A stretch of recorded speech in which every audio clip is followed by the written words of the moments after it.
If you love a puzzle like I do, then you've probably been disappointed before with how puzzles get implemented in video games. Sometimes they're too easy, sometimes they're too difficult. Sometimes they're only difficult because they are poorly communicated, or based in randomness, or not logically airtight. The worst offense for me is when a game actively undercuts the player's opportunity to ponder over the puzzle for themselves. It is a fairly common occurrence. You begin to investigate a location. The visuals of the environment are beautiful. They entice you further in. The details of the area portray a living world with a past and a purpose. You are convinced that there is something here for you, the player, to find. You meet a character who clues you in on a mystery to solve.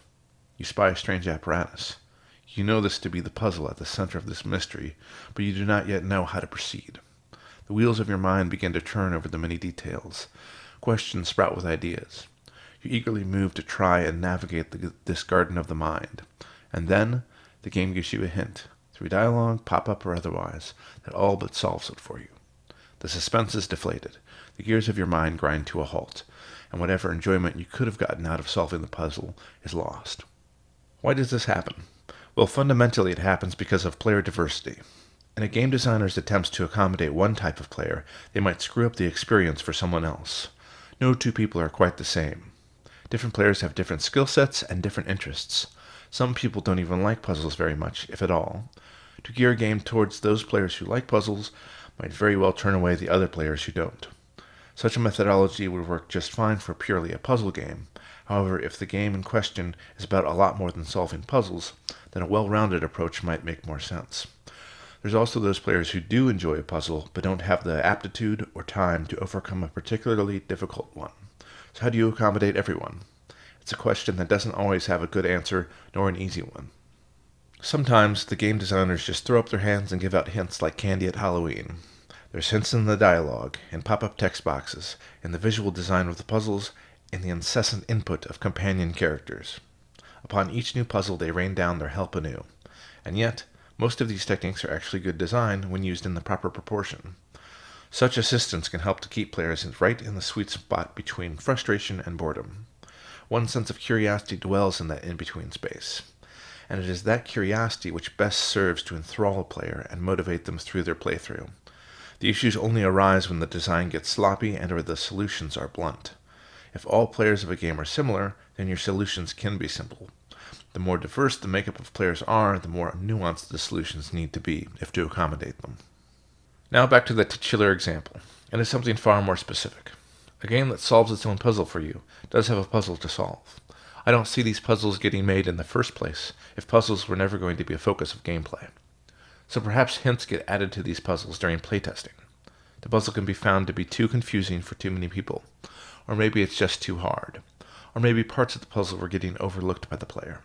After all, the player has no reliably intuitive way to know what the rules of the game are, or even what objects the game deems important. A video game can be programmed for anything. Ideally, a puzzle would be redesigned to not need hints, but if it's already late in development, there may not be time. A hint can make an entire section of gameplay palatable for certain players, even if it lessens the enjoyment for others. Also, there may be different motivations within a team. Some might love a design, while others become concerned with player accessibility. In this way, perhaps some hints might actually be put in earlier in development as a way to satisfy two impulses, both within a team and within a player base. The issue with this mixed approach is that it doesn't quite work for any player in particular. It will sand the edges off of some player experiences, but it thoroughly satisfies no one. A hint that all but solves a puzzle for the player makes that puzzle obsolete. The lead up to the puzzle, including all the text foreshadowing and environmental intrigue, loses its conclusion, replaced by an anticlimax. All the anticipation in the player's mind that had been so well designed for is now nullified. For those who were looking forward to figuring it out for themselves, this is quite dissatisfying. The game alluded to a certain genre of rewarding gameplay, then left them empty-handed. And for those who weren't looking for puzzle content to begin with, the whole sequence is simply inconsequential. So, the puzzle might as well not exist at that point. You've taken the puzzle part of the puzzle out of the puzzle, leaving no more than a curated series of events. That series of events might have some experiential value to it, but it will suffer greatly from not living up to its designed purpose. The problem is not that such a section of gameplay was designed poorly, but that it was designed with one purpose in mind and ends up serving another. Because a curated series of events can be enjoyable. The highlights of gaming history are full of sequences that put the player on rails of a sort. Most of gameplay, depending on genre, is not that way. It is instead a random collision of the game physics, enemy behavior, level layout, and player decision-making. The encounter starts and you get what you get. If designed well, there's plenty of interesting moments and challenging gameplay that results. The more curated types of experiences are different. They take on the rhythms of a story. They can be almost cinematic, applying many of the principles of movie making. For such moments, games will often just go full cutscene. Sometimes the events happen interactively, like with button prompts and QuickTime events. Sometimes the player is made to play through the whole sequence with full character control. The game orchestrates various environmental changes, musical moments, and scripted enemy encounters, giving the player an immersive but finely crafted experience. The design priority of giving the player a challenge can even be put on hold for a time. These moments become about the experiential qualities they evoke rather than the pleasure of overcoming a challenge. All games and all gaming moments have a bit of this. Art direction, sound design, environmental design, etc. It's not ever one or the other. Both the experiential and the challenging aspects of a game are important. However, each aspect must be properly attuned for each situation. Those greatly curated sequences are designed that way from the get-go, or at least get changed to support that type of intended experience by the time they are finalized. Game design requires one set of priorities to make the curated moments entertaining, and another set of priorities to make the challenging styles of gameplay entertaining. There are some big differences between how to do each style of gameplay well. Also, there's not just a distinction between curation and challenge. Each and every genre of gameplay requires different priorities, different considerations, and different allocations of development time. There's real-time combat, a huge variety of puzzle possibilities, inventory management, navigation, turn-based strategy, character enhancement, etc., etc. Every game mechanic has its own nuances. So the issue with games that present a puzzle, but then go right ahead and solve it for the player anyways, is that the moment was designed for puzzle gameplay and cannot succeed when used for other purposes. A puzzle must succeed on the merits of the curiosity it evokes, and the precarious balance it strikes between making sense and defying the player's understanding. If you give away so much information that they no longer need wonder about the solution, well, you've destroyed their curiosity and unbalanced that slower unfolding of greater understanding that players so lovingly enjoy. You've taken the soul out of that section of gameplay. Much of the design that went into that section loses its purpose and meaning. The resulting experience feels somewhat uninspired and boring. Again, it's not that it was designed poorly, but that it was designed for one purpose and then made to serve a different one. The player might not be able to express why it feels off, but they can still feel it. How then how? How do you keep the pleasure of a puzzle without alienating part of the player pool? Well, maybe you just go ahead and alienate them. You might call this approach, frustration be damned, figure it out. It is not the nicest approach, but it does protect and retain the more satisfying experiences of other players. It's not unheard of. The early days of video games were full of head-scratching conundrums and controller-breaking skill barriers. Some games were so abstruse that you'd be damn lucky to complete them without the help of a strategy guide. And this general approach does have its merits. Dark Souls has proven that. It is the great popularizer of stubborn design. The game forces you to engage with its systems, in one way or another, pulling no punches. And it's actually revered for that very fact. It may turn away some players, but the love that other players have for the series cannot be argued with. There is a heightened satisfaction to conquering obstacles that refuse to wane or budge. For players who are looking for the great engagement of a challenge, this can be a rare and treasured approach. Designing for a smaller group of players can allow for a more specific kind of experience, one that might otherwise not be possible. Still, maybe that's not what you're going for. There is another, harsher approach, harsher for the game designers, that is. You could just remove the whole damn puzzle. This can feel terrible from the perspective of a creator. Every little aspect of making a game takes a hell of a lot of work. To remove a puzzle is to throw away the puzzle design itself, the context that the environmental design gave to the puzzle, the artwork that brought the puzzle to life, and the dialogue that helped to play out the scenario. Much care and effort would have been given for naught. Still, would the puzzle's removal make for a better game? That's the scary yet necessary question to pose about all elements of a game's design. More is not always better. A shorter, more concise experience can actually garner more love and appreciation. Filler content and fetch quests. They are notorious for a reason. Players want gameplay that makes an emotional impact on them. They could feel wonder, or excitement, or serenity, or even a positive form of frustration if they are motivated to overcome that frustration. But gameplay that doesn't make them feel much of anything, at best that dilutes the player's overall enjoyment. At worst, that pisses the player off. They can begin to feel that the game designer does not value their time. The player might also get stuck wondering if the upcoming content is worth the current slog. Not a pretty place to be in. So if you're stuck between removing a puzzle or nullifying the purpose of the puzzle by giving away the answer, then the best option might be to get rid of it. Maybe the other elements of the experience are worth saving, maybe not. It depends. However, it's worth remembering just how much of creation is about editing away the stuff that doesn't work. There is a mountain of failures behind every successful individual. Another solution would be to alter the importance of the puzzle. If the puzzle was made to be optional, then a harder puzzle might be acceptable, even if it completely stumps some players. However, that only works if players do, in fact, choose the path that best fits them. Do puzzle people pursue such puzzle-laden paths, or do they skip content and lose out on enjoyable gameplay? Do those who won't enjoy a puzzle skip the puzzle, or do they end up trudging through the content anyways? So much depends on how well the game mechanics have been communicated. Does the player know more or less the value of an activity? How has that information been conveyed? How thoroughly, but also how reliably?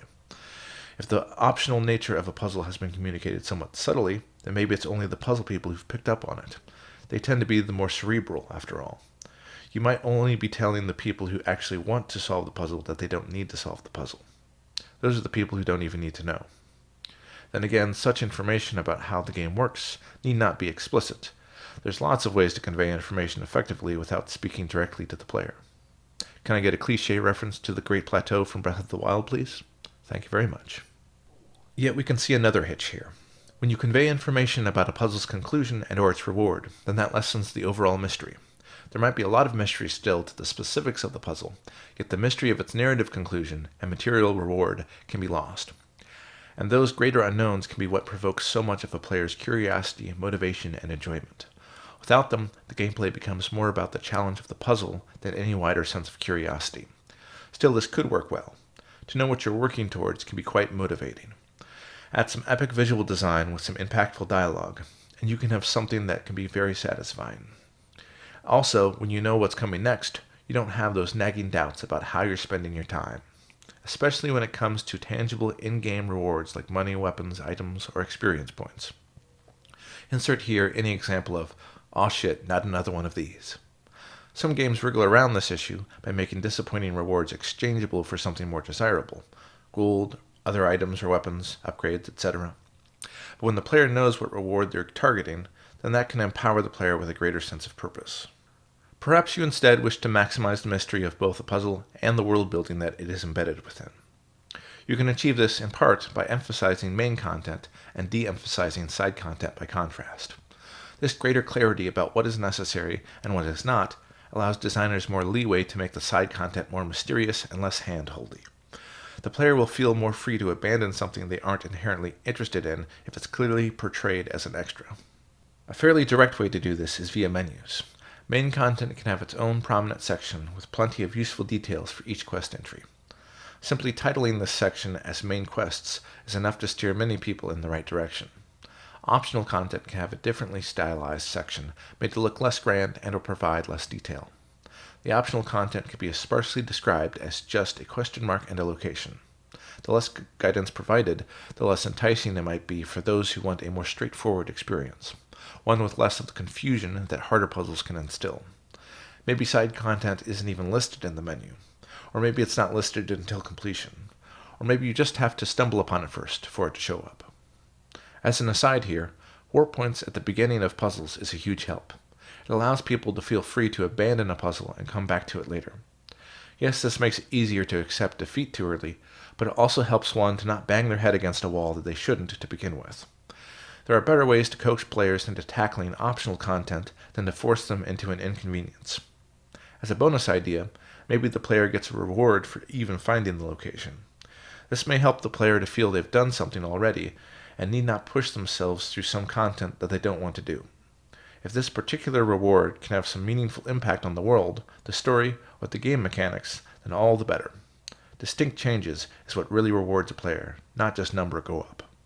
A simple way to deter players from pursuing optional content would be to diminish the visual prominence of the puzzle's starting location, although making a thing less cool isn't the most tantalizing design option. On the other hand, the cool stuff could still be wading deeper in as a reward for the curious, and thus it would also not end up taunting the puzzle-phobic and puzzle-hopeless. Another simple way to deter players would be to put other tantalizing points of interest in view and or nearby. In this way, the curious might stay to investigate, while the incurious are allowed to be distracted by a more clear-cut option. One interesting deterrence would be to require a resource or even player stat sacrifice in order to begin a puzzle. And then the only way to get that sacrifice back, and more, would be to follow through with the puzzle. This might make people think twice before just going along with everything the game might put in front of them. On the other hand, this can trap people in a mindset of needing to complete the content once started. That could be especially frustrating and unpleasant. I don't know, there could be an added timer that gives you back your sacrifice later on if one quits, just not right away. This idea is a bit of an offshoot, but it feels interesting and worth a mention. It could fit into a story nicely. Also, one could combine two ideas here. The player could be given a choice between a reward for discovering the location, as mentioned before, or a possible reward if they complete the challenge. Thus, the decisions are all wrapped into one, allowing for a feeling of achievement either way you decide. But anyways, enough on that. There is another glaring issue with optional content in general. That is the question of rewards. If the player gets a whiff of good stuff hidden away, they might burst through all well-balanced game design to get to that stuff anyways. This even if they make themselves unhappy in the process. Also, the better these rewards, the less optional they functionally become. Though you could slant the game easier so that optional rewards aren't necessary for most players to succeed. Rewards are a complicated topic all their own. It probably deserves its own episode. The basic way to address these issues is to try to find that sweet spot where rewards feel rewarding, but they don't feel necessary, nor enticing enough to encourage player masochism. You'll never get it right for everyone all the time, but you can try to get it close, possibly erring on the side of it being too easy. I'm sure it depends. It also might help if players have, and know they have, other ways to upgrade and or give themselves an advantage. It makes each individual bit of optional content less insistent. Players will know they have options. The downside of all optional content is that its status as optional can undercut its sense of importance. There is a different feeling when exploring a mysterious side location versus conquering a required dungeon. Good rewards could improve a location's sense of importance or specialness, but the previously mentioned issues with rewards always plays a part. Plus, you can't just stick a shiny gold treasure on top of a quest to magically make it feel evocative. There is an inherent pleasure to any truly good section of gameplay. Rewards are not always the answer. Too many rewards and too frivolous of rewards can make a game world feel like a world of litter, rather than a world of important things to discover and acquire. Of course, there is a give and take to all of this. How special does any aspect of gameplay need to be? There is the dopamine mine of cookie clicker type games, and yet the mines of Minecraft can provide a somewhat different flavor of gameplay that I consider to be thoroughly satisfying. Repetition. It can work so well in one context and so poorly in another. That seems like an episode all its own too. Now onto a more direct solution. Difficulty settings. This method is commonplace and can be really effective. Instead of ruining a puzzle for everyone, you can just let people self-select for their own level of skill and interest. The setting can even be broken down into separate categories. I've seen the Tomb Raider series break apart difficulty into combat, exploration, and puzzles. That seems like a wonderful division to me. In fact, it almost seems obvious. Nevertheless, it is truly satisfying to see that kind of nuanced and intelligent design. So, with the inclusion of a puzzle difficulty setting, a player who wants help can be given it by selecting an easier difficulty setting, and those who want to solve things themselves can choose a harder difficulty setting. Bada bing, bada boom. On the other hand, you could separate the settings for puzzle difficulty from those for hints and or guidance.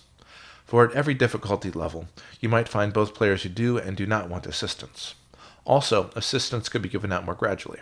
The player could be given the opportunity to seek assistance at the time and frequency of their choosing, with each successive hint becoming more and more helpful. This is a nice way to give the person an opportunity to solve some of the mystery for themselves. Just enough of a hint is always the best kind of hint. The hints could be embedded within the game world, of course, like from a nearby character. Optional dialogue choices is a simple way to implement this. taking the form of townsfolk rumors, an NPC's direct guidance, some idle NPC head-in-the-clouds speculation nudge nudge, and more. However, the correct difficulty setting is, in some way, meant to make hints obsolete. So let's have a think about difficulty settings as it relates to actual changes in the challenges presented. The simplest version of a difficulty setting basically has the player choose between easy, normal, and hard right at the beginning, determining which version of the game they will play. There may be various changes to gameplay, but there will only be 3 modes that the game can be in. Of course, there may be many more complicated methods for implementing difficulty settings. The initial choice of difficulty can be offered in many ways: subtle, artistic, and immersive.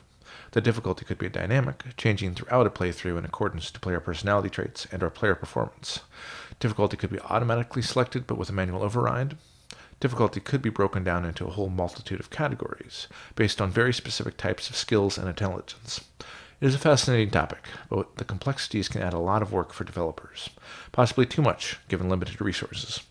Also, complexities can have detrimental effects on the puzzles themselves.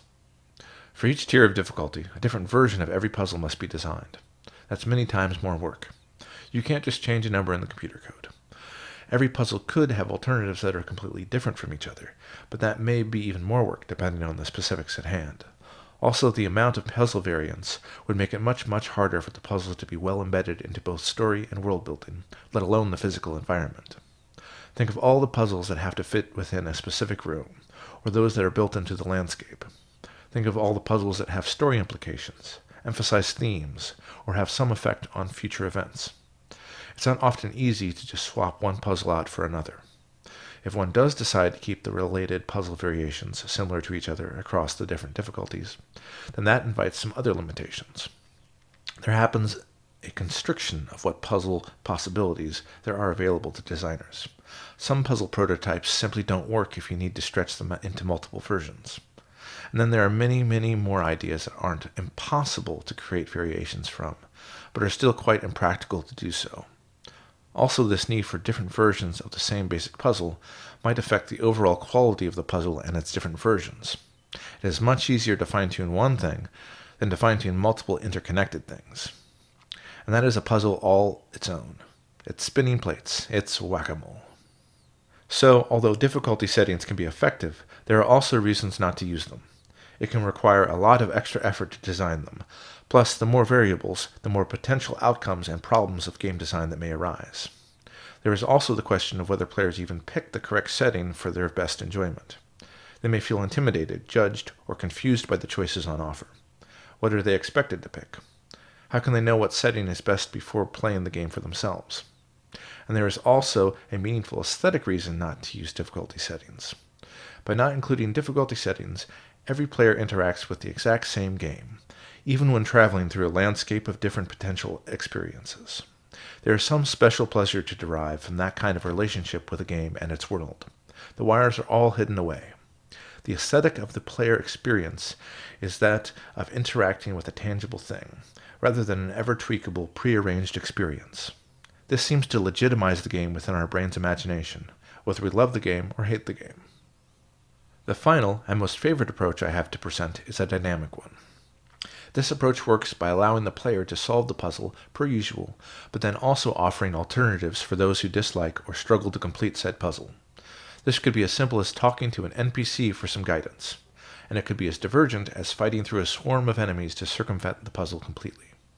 The design goal here is not to make the puzzle obsolete. It's in fact to save the puzzle from the fate that started this discussion to begin with. By offering alternatives, we can let the puzzle exist in its full, unadulterated form, rather than nerfing it, or undercutting it, or getting rid of it. Now, the alternatives should not be quick nor exceptionally easy. We wouldn't want players who'd enjoy solving the puzzle to abandon it. It should be somewhat inconvenient for a player to take one of these alternative routes, just enough so that only the disinterested flake off. There are many, many possibilities for this method, for there are many types of enjoyable gameplay. And it must be noted that these alternatives need not be underwhelming. In an ideal scenario, the alternatives entertain and fulfill people just as well as the puzzle does. If the player seeks out an NPC for assistance, then the player gets to enjoy the characters and the writing. If the player ends up fighting their way through the obstacle at hand, then they can revel in the fun of the combat. If the player goes looking for clues or alternative paths in the surrounding environment, then they get to have the pleasure of free-form exploration. Each alternative is a delivery method for fun all of its own. And there are some more.